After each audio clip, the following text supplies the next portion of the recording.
ఒక ఊరిలో రామారావు అని ఒక వ్యాపారి ఉండేవాడు. అతను బాగా డబ్బుల్ని సంపాదించేవాడు. రామారావు భార్య పేరు గిరిజ. వారిద్దరికీ కళ్యాణ్ అనే ఒక కొడుకుండేవాడు.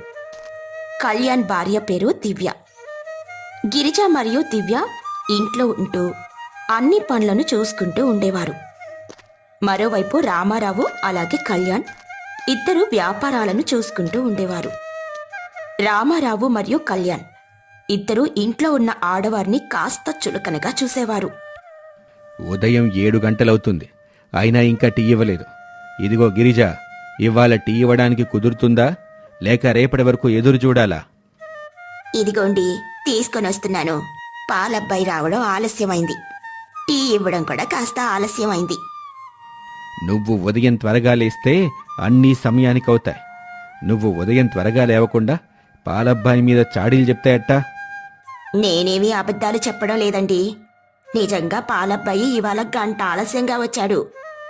సరేగాని త్వరగా వెళ్ళి వంట తయారు చేయి. నేను అలాగే కళ్యాణ్ త్వరగా ఫ్యాక్టరీకి వెళ్ళాలి. అలా రామారావు చెప్పడంతో గిరిజ వంటగదిలోకి వెళ్తుంది.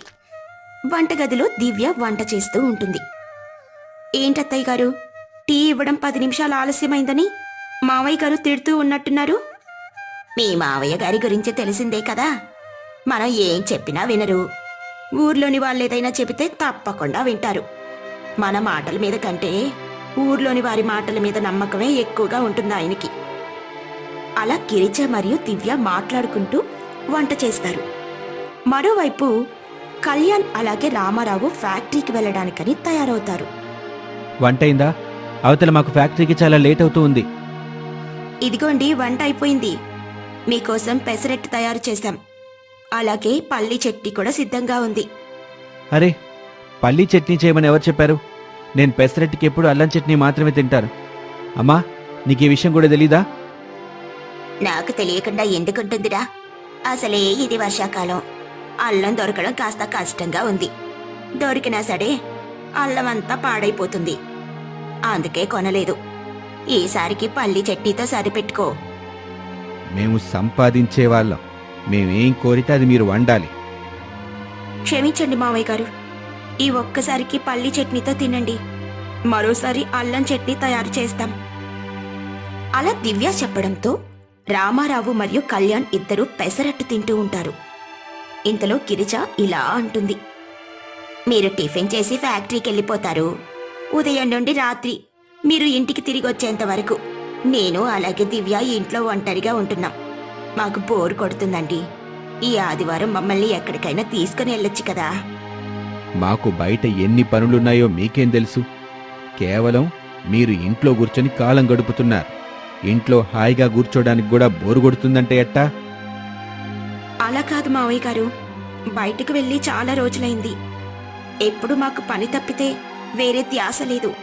అందుకే బయటికి తీసుకుని వెళ్తారేమోనని అడుగుతున్నారు. అరే, మిమ్మల్ని బయటకు తీసుకుని వెళ్ళటం వల్ల లాభం ఏంటి? ₹1 కూడా లాభం ఉండదు. పైగా మీరు షాపింగులంటూ మా పర్సు ఖాళీ చేస్తారు. ₹1 సంపాదించి చూపించండి, అప్పుడు తెలుస్తుంది డబ్బు విలువేంటో. ఎప్పుడు చూసినా ఇంట్లో కూర్చొని ఉండటం లేదా బయటకు వెళ్ళి షాపింగ్ చేయటం, ఇవి తప్పితే మీకు వేరే ధ్యాస లేనట్టుంది అంటూ కళ్యాణ్ మరియు రామారావు దివ్య మరియు గిరిజను తిట్టి అక్కడి నుండి వెళ్ళిపోతారు.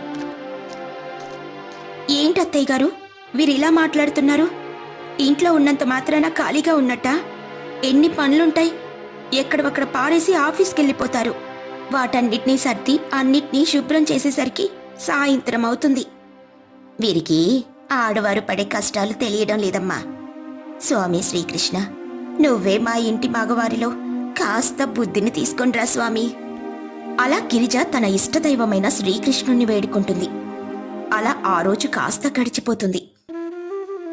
మరుసటి రోజు ఏకాదశి కావడంతో గిరిజ మరియు దివ్య ఇద్దరు పూజ గదిలో శ్రీకృష్ణునికి పూజ చేస్తూ ఉంటారు.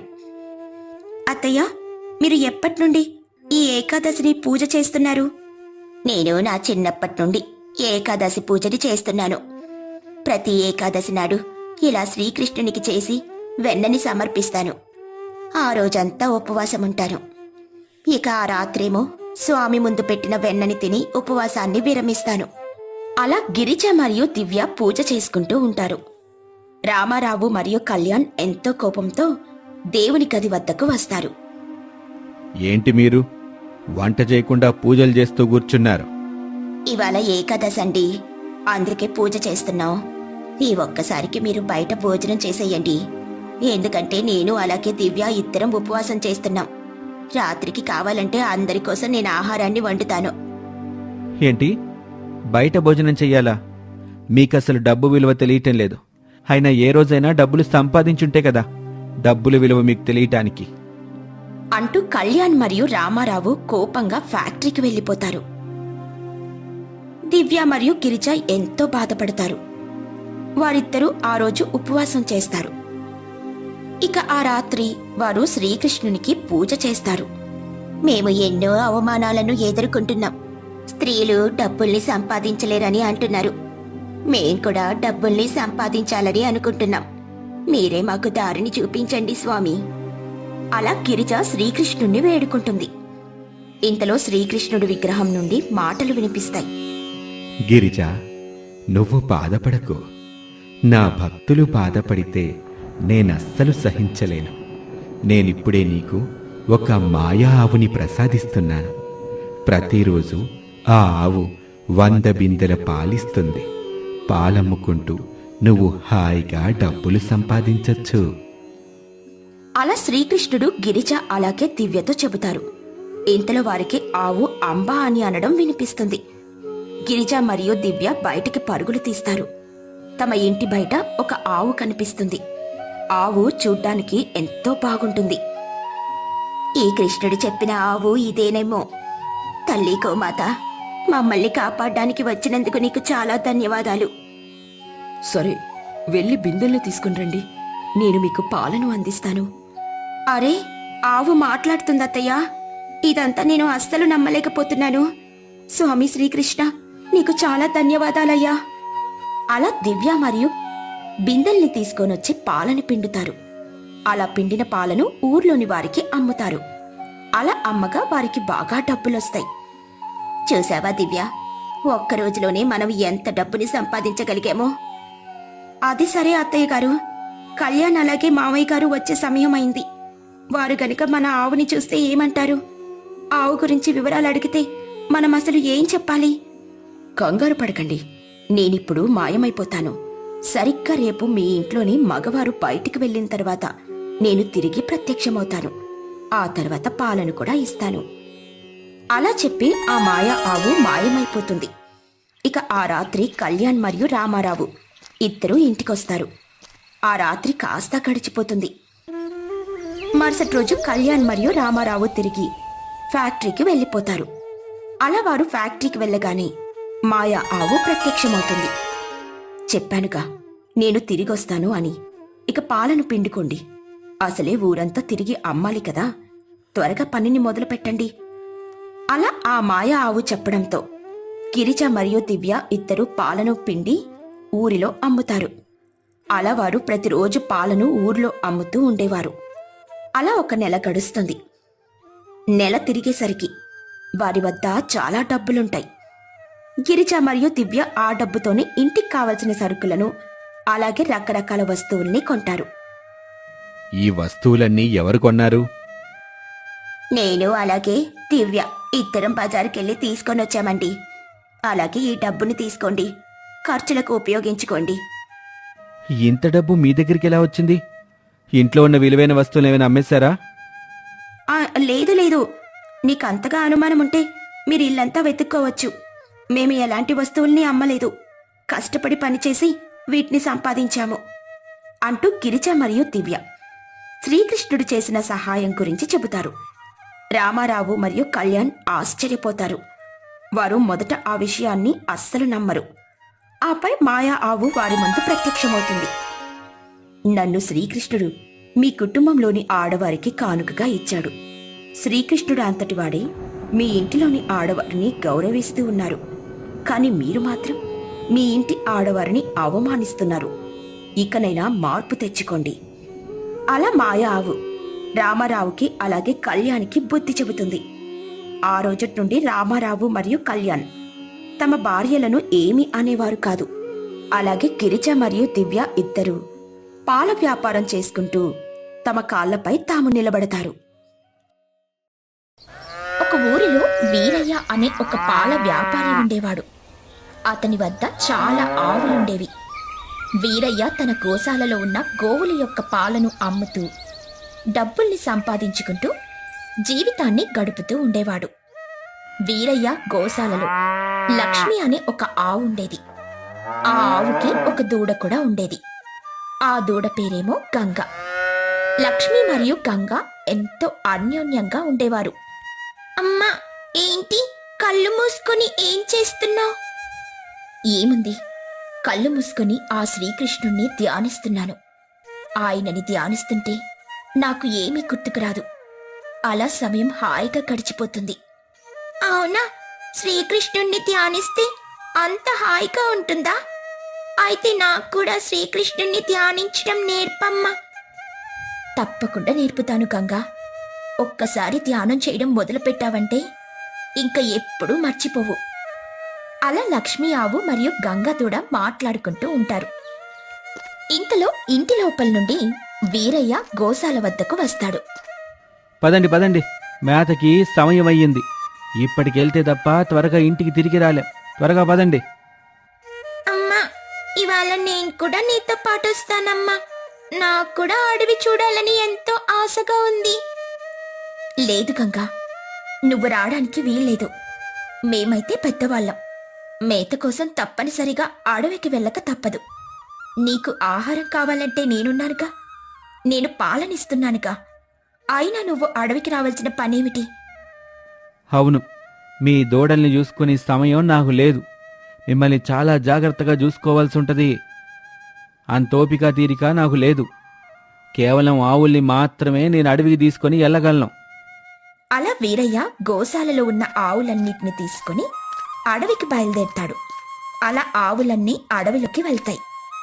అడవిలో ఆకుల్ని అలాగే గడ్డిని మేస్తూ ఉంటాయి. మరోవైపు వీరయ్య ఒక చెట్టు కింద విశ్రాంతి తీసుకుంటూ ఉంటాడు. అలా కొంత సమయం గడుస్తుంది. తిన్నచ్చాలు, ఇంక పదండి, ఇంటికి వెళ్దాం. చీకటి పడుతుంది. క్రూర జంతువులు గుహల నుండి బయటకొచ్చే సమయం ఇది. ఈ సమయంలో ఎక్కువ అడవిలో ఉండటం మంచిది కాదు. పదండి, త్వరగా ఇంటికి వెళ్దాం. అలా వీరయ్య ఆవులన్నిటిని తీసుకుని ఇంటికి బయలుదేరతాడు. అలా కొంత సమయానికి అందరూ ఇంటికెళ్ళిపోతారు. ఆవులన్నీ గోశాలలోకి వెళ్ళిపోతాయి. ఇక వీరయ్యేమో ఇంటి లోపలికి వెళ్ళిపోతాడు. అమ్మా, అడవెలా ఉంది? బాగా ఆడుకొనొచ్చావా? ఆడుకోవడానికి నేనేమైనా చిన్నపిల్లనా? నిజానికి మేమంతా మా ఆకలిని తీర్చుకోవడానికి అడవికి వెళ్తామంతే. నువ్వనుకున్నట్టు మేము అడవికి వెళ్ళి ఆడుకోము. లేదు లేదు, అడవి ఎంతో అందంగా ఉంటుందని నేను విన్నాను. అంత అందమైన ప్రదేశంలో ఎవరైనా ఆడుకోకుండా ఎలా ఉండగలరు? మీరు తప్పకుండా ఆడుకునే ఉంటారు. అలా గంగాదూడ మరియు లక్ష్మీ ఆవు మాట్లాడుకుంటూ ఉంటారు. ఇంతలో వీరయ్య భార్య అయిన గిరిజ గోశాల వద్దకు వస్తుంది. ఏమిటి లక్ష్మి, నువ్వు నీ కూతురు ఏదో మాట్లాడుకుంటున్నారు? ఏం మాట్లాడుతున్నారో కాస్త నాకు కూడా చెప్పండి, నేను కూడా వింటాను. చూడు గిరిజమ్మ, ఈ గంగ ఏం మాట్లాడుతుందో. నేను ప్రతిరోజు అడవికి వెళ్ళి ఆడుకుంటానట. ఈ గంగ కూడా నాతో పాటు వచ్చి ఆడుకుంటుందట. చూడు ఎలా చెబుతుందో.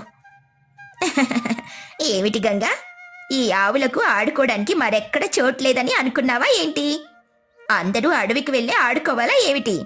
పాపం, వీరంతా తమ ఆకలిని తీర్చుకోవడానికి అడవికి వెళ్తారు. అదంతా నాకు తెలియదు. నేను కూడా ఒకసారి అడవికి వెళ్ళాలని అనుకుంటున్నాను. తప్పు గంగా, నువ్వు చాలా చిన్న పిల్లవి. నువ్వు అడవికి వెళ్ళడానికి వీల్లేదు. అడవిలో భూతం ఉంది. నీలాంటి చిన్నపిల్లల్ని చూస్తే ఆ భూతానికి చాలా కోపం వస్తుంది. అలా గిరిజ గంగాదూడతో చెబుతుంది. అలా కొంతసేపటికి గంగాదూడ ఆ గోశాలలో ఉన్న మిగిలిన దూడలతో కలిసి ఆడుకుంటూ ఉంటుంది. ఏమిటి గిరిజమ్మ, అడవిలో నిజంగా భూతముందా? గంగాదూడతో నువ్వు చెప్పింది నిజమేనా? అరే, భూతం లేదు, ఏమీ లేదు. అడవిలో జంతువులున్నమాట నిజమే, కాని ఎలాంటి భూతాలు లేవు. నేను గంగాదూడని భయపెట్టడానికి అలా చెప్పాను. కనీసం భూతముందని చెబితే అయినా అడవి గురించి ఆలోచించకుండా ఉంటుంది కదా అని. ఓహో, అలాగా. మంచి పని చేశావు గిరిజమ్మ. అలా గిరిజ మరియు లక్ష్మి ఆవు మాట్లాడుకుంటూ ఉంటారు. మరోవైపేమో గోశాలలో ఉన్న దూడలన్నీ ఆడుకుంటూ ఉంటాయి. అలా ఆ రోజు కాస్త గడిచిపోతుంది. మరుసటి రోజు గంగాదూడకి ఒక ఆలోచన వస్తుంది. మరి కొంతసేపట్లో వీరయ్య బాబాయ్ మా అమ్మని అలాగే గోశాలలో ఉన్న మిగిలిన ఆవుల్ని తీసుకుని అడవికి వెళ్తాడు. నాకు కూడా అడవికి వెళ్ళాలని ఎంతో ఆశగా ఉంది. ఒక పని చేస్తాను. వీరయ్య బాబాయ్కి అలాగే ఆవులకి తెలియకుండా వారి వెనుకని నేను అడవికి వెళ్తాను. ఎలాగోలా అడవిని చేరుకొని అక్కడున్న చెట్లను పుట్టలను చూసి ఆనందిస్తాను. అలా గంగాదూడ ఎవ్వరికీ తెలియకుండా అలాగే మిగిలిన ఆవుల్ని వెంబడిస్తూ అడవికి వెళ్లాలని నిర్ణయించుకుంటుంది. అలా కొంతసేపటికి వీరయ్య గోశాలలో ఉన్న ఆవుల్ని తీసుకుని అడవికి బయలుదేరుతాడు. మరోవైపు గంగాదూడ వారిని వెంబడిస్తూ అడవికి వెళ్తుంది. గంగాదూడ వారిని వెంబడిస్తున్న విషయం వీరయ్యకి కాని అలాగే మిగిలిన ఆవులకి కాని తెలియదు. అలా కొంత సమయానికి ఆవులన్నీ అడవిని చేరుకుంటాయి. అడవిలో మేతని మేస్తూ ఉంటాయి. గంగాదూడ కూడా అడవిలోకి వెళ్తుంది, కాని తప్పిపోతుంది. అరే, ఇప్పుడు నేను ఎక్కడున్నాను? కొంత సమయం ముందు అమ్మ అలాగే మిగిలిన ఆవులు అలాగే వీరయ్య బాబాయ్ నా కళ్ళ ముందే ఉన్నారు. కానీ ఇప్పుడు నాకెవ్వరూ కనిపించడం లేదు. అందరూ తప్పిపోయారేమో. కాదు కాదు, నేనే తప్పిపోయాను. అలా గంగాదూడ తప్పిపోవడంతో తెగ కంగారు పడిపోతూ ఉంటుంది. గంగకి ఏం చేయాలో అర్థం కాక కేకలు వేస్తూ ఉంటుంది. ఆ కేకలు కాస్త లక్ష్మి ఆవుకు వినిపిస్తుంది. అరే, ఈ గొంతు నా గంగది. గంగ గొంతు ఇక్కడెలా వినిపిస్తుంది? గంగ ఇక్కడికేమైనా వచ్చిందా? అయినా ఎలా రాగలదు? ఎందుకైనా మంచిది, ఈ కేకల్ని వెంబడిస్తూ వెళ్తాను. అలా లక్ష్మి ఆవు ఆ కేకల్ని వెంబడిస్తూ వెళ్తూ ఉంటుంది. లక్ష్మి ఆవు వెళ్లడాన్ని వీరయ్య గమనిస్తాడు. ఓ లక్ష్మి, నీకేమైనా పిచ్చి పట్టిందా? ఆవుల గుంపంతా ఇక్కడుంటే నువ్వు అటువైపుగా ఎందుకు వెళ్తున్నావు? నీకు తెలీదా అది దట్టమైన అడవి? ఆ మార్గంలో క్రూర జంతువులుంటాయి.